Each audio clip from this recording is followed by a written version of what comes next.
6 points from 21. They're 7 points off fourth at the moment. Where are Chelsea at this stage of the season for you?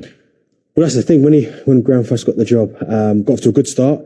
But the minute we spoke about it off air, it just seems like there's something missing from Chelsea. Like, they're good to a point, but whether they need a new centre forward or someone like a real vocal point, they just seem to be stuck in that kind of second gear where they keep possession really well, nice patterns of play, but when they get in that final third, it's almost like they don't know whether to go in behind. Do they keep playing to feet? Do they cross the ball? I mean, I'm not quite sure where Chelsea are, but I can understand they're being linked with a lot of players, and I think the nature and the culture at Chelsea will change under the new regime. I think he'll be given more time. Do you? I do think he'll be given more time. So for example, if he won Champions League football this season, that won't be a problem for Graham Potter. I don't think it will be. I think they might give him more time. I mean, history tells you otherwise, doesn't it? Yeah, but I think at some stage, I know it has worked, so I'm probably going to contradict myself again, but them hiring a firing man just has worked to a point. But I think when you hire a coach like Graham Potter from a club like Brighton, you know it's going to take time. He's never been at this level before. So you obviously trust in him to take the club forward in time. So you've got to give him that time.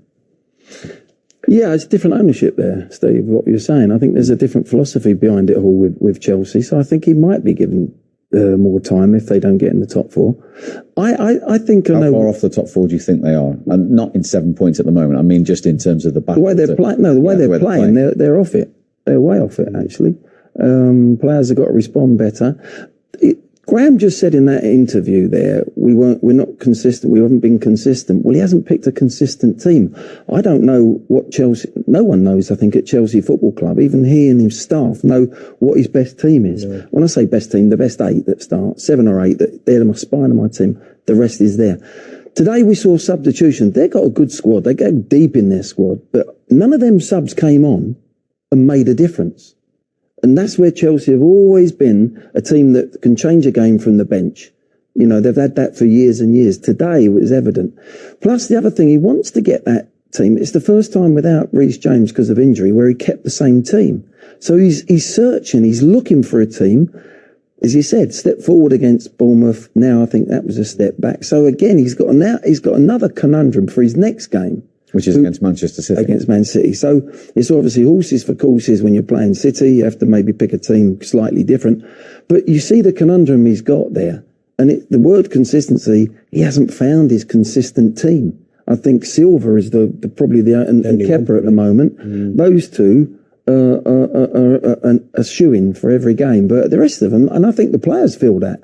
And that's why they've played under Tuchel with the back three with wing-backs. And when their wing-backs were flying and they had them fit, they looked different class to me sometimes. They flowed. They haven't got that flow at the moment. He's still trying to find what his best team is. And this is internal, let alone who you're going to play every week. You know, what the pressure is from your fans and your own. Internally, he's still trying to find. At Brighton, he knew exactly what his basis of his team was.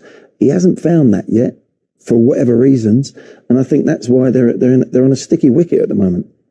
Yeah, 100% agree. I think Hakim Ziyech came on. I thought he made an impact today, but again, that's probably frustrating for Graham Potter as well, because you have someone like Hakim Ziyech who knows got all the ability, comes on today, does really well, puts that great cross in for Aubameyang, but you don't know what you're going to get from him against Manchester City. You might think, oh, he looks like he's got the bit between his teeth, starts, and he offers nothing. So I'm with Glenn. I think he's still trying to find that consistent team. And for me, even Kepa, the goalkeeper, do I feel like he is really sold in him? I don't. I just think he feels he's better than Mendy. So it wouldn't surprise me if he's looking for a goalkeeper. But Thiago Silva is the only one who could probably hold his hand up and go, every single time I'm called upon, I'd never let him down. Again, he didn't today. It wasn't his fault. They conceded. But for Graham Potter, it's a big task for him, big job for him.